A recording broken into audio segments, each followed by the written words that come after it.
c'est que, pour répondre aux questions sur les morts, Paul s'appuie sur deux piliers. Il y en a un que nous fréquentons au moins un peu, qui est le pilier de la mort et de la résurrection du Christ. Jésus, nous le croyons, est mort et ressuscité, et pour Paul, ça va être le fondement de ce qu'il va pouvoir dire par rapport à la mort des autres. Mais il y a un deuxième pilier, et c'est celui-là que je voudrais vous présenter, j'ai encore un quart d'heure pour le présenter, mais il n'y aura plus que ça pendant un quart d'heure, c'est que Paul s'appuie sur, vous avez entendu, la venue du Seigneur, l'attente du Seigneur.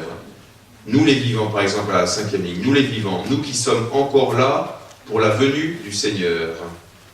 Ou bien l'avant-dernière ligne, donc en haut de la page 2, en même temps qu'eux, à la rencontre du Seigneur. Et là, il faut absolument que vous preniez ça, si j'ose dire, en pleine figure.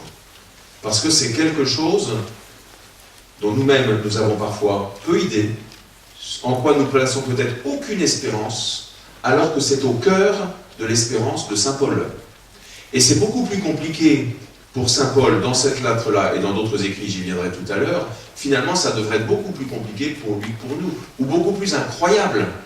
Saint Paul a rencontré le Christ ressuscité sur le chemin de Damas. Il a rencontré les apôtres. Les apôtres ont connu Jésus, ils l'ont vu mort, ils l'ont vu, certains d'entre eux l'ont vu ressuscité, et les communautés se sont construites là-dessus. Elles se sont construites sur un Seigneur vivant, dont on croyait la résurrection.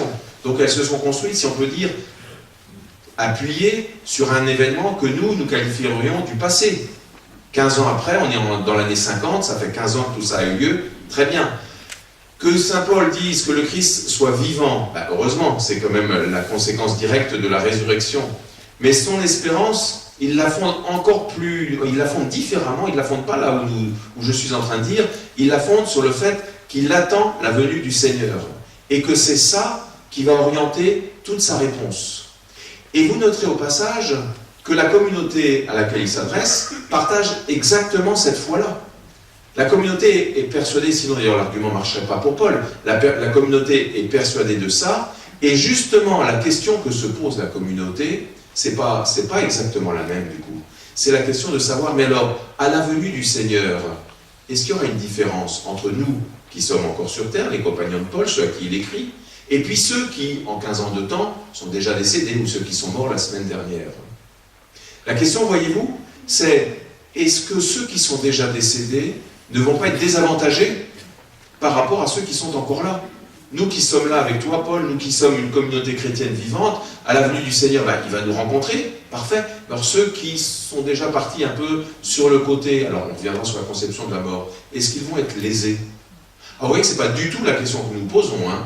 Parce que ce texte-là, quand on s'en sert pour les sépultures, on s'en sert généralement dans l'autre sens, c'est-à-dire que, enfin dans l'autre sens, j'en sais rien, il s'agit aussi de se réconforter les uns les autres, mais le réconfort qu'on va dire, c'est que les morts ont rejoint le Christ ressuscité, ce qui est vrai, et que nous espérons qu'ils vivent déjà de cette vie du ressuscité, ce qui est vrai, mais on oublie totalement le fait que, en fait, nous devrions être favorisés à cause de la venue du Seigneur.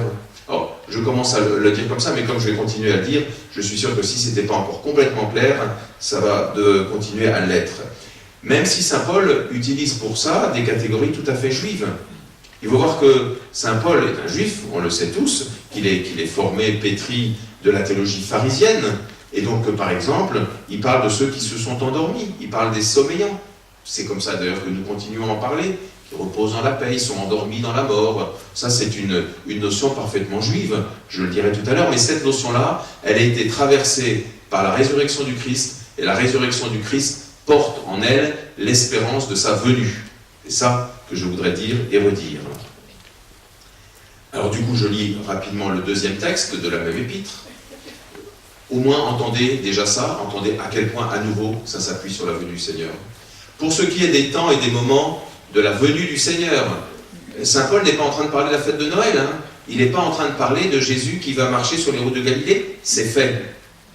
Il est en train, à partir de sa foi en la résurrection, de dire que Jésus vient. Vous n'avez pas besoin, frères, que je vous en parle dans ma lettre. Vous savez très bien que le jour du Seigneur vient comme un voleur dans la nuit.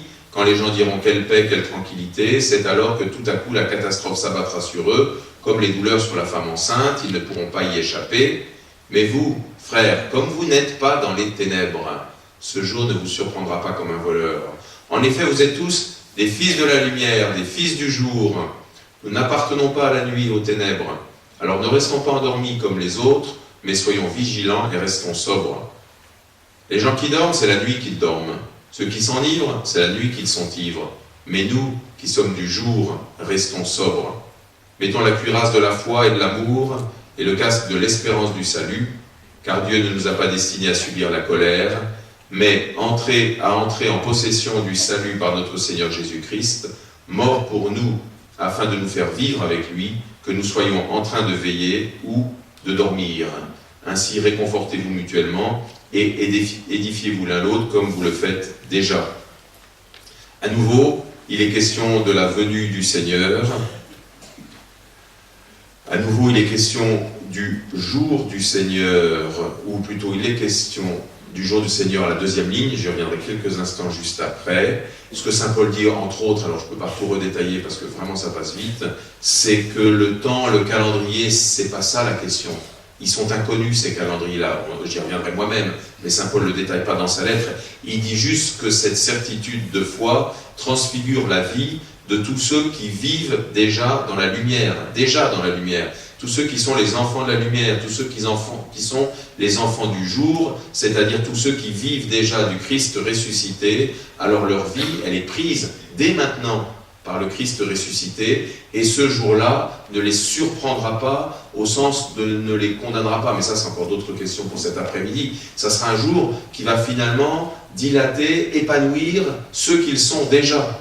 Donc n'ayons rien à craindre, n'ayons pas peur, soyons tendus vers cette espérance et habités par cette certitude pour aujourd'hui que nous sommes avec le Seigneur, c'est-à-dire soyons vigilants.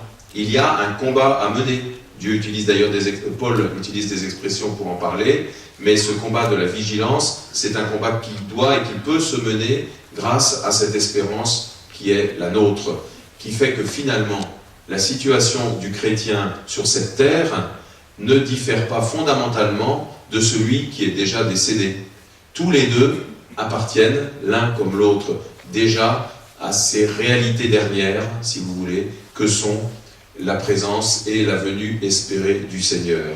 Alors c'est ce que dit ce que dit l'expression le jour du Seigneur, sur laquelle je vais sans doute sauter un tout petit peu à pieds joints, je suis désolé. Dans l'Ancien Testament, c'est une expression qui revient sans arrêt, le jour du Seigneur. Je la résume en disant qu'elle est présentée par les prophètes notamment, comme ce jour où enfin Dieu interviendra directement, totalement, pleinement dans ce monde, de façon victorieuse, c'est-à-dire pour anéantir définitivement tous ses ennemis, pour anéantir définitivement le mal. Je vous cite au moins une référence que vous pourrez aller regarder vous-même si vous voulez. Isaïe au chapitre 13, les versets 6 à 9.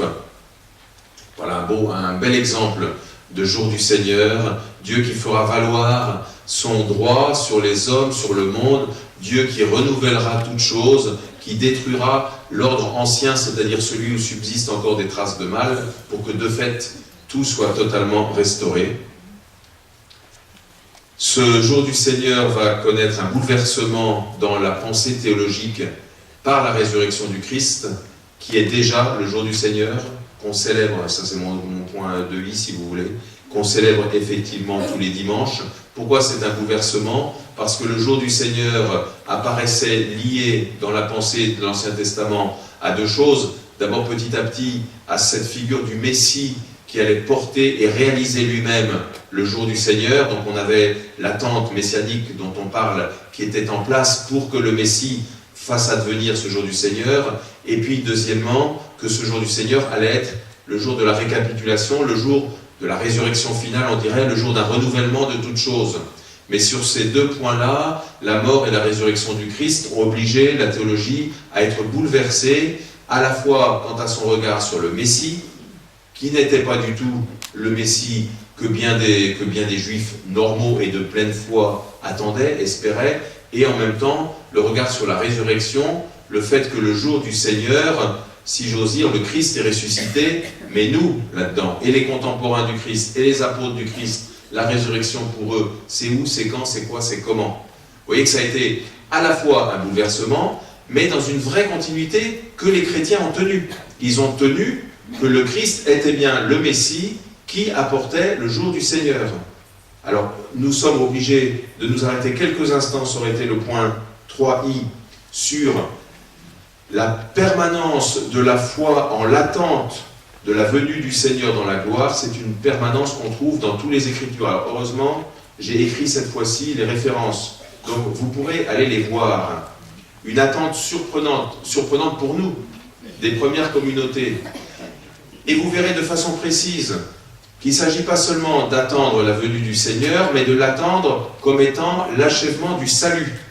Et dans les références que je vous ai mises, si vous avez le temps ou la curiosité d'aller les vérifier, vous verrez qu'à chaque fois, on nous parle du salut comme étant quelque chose qui est à venir.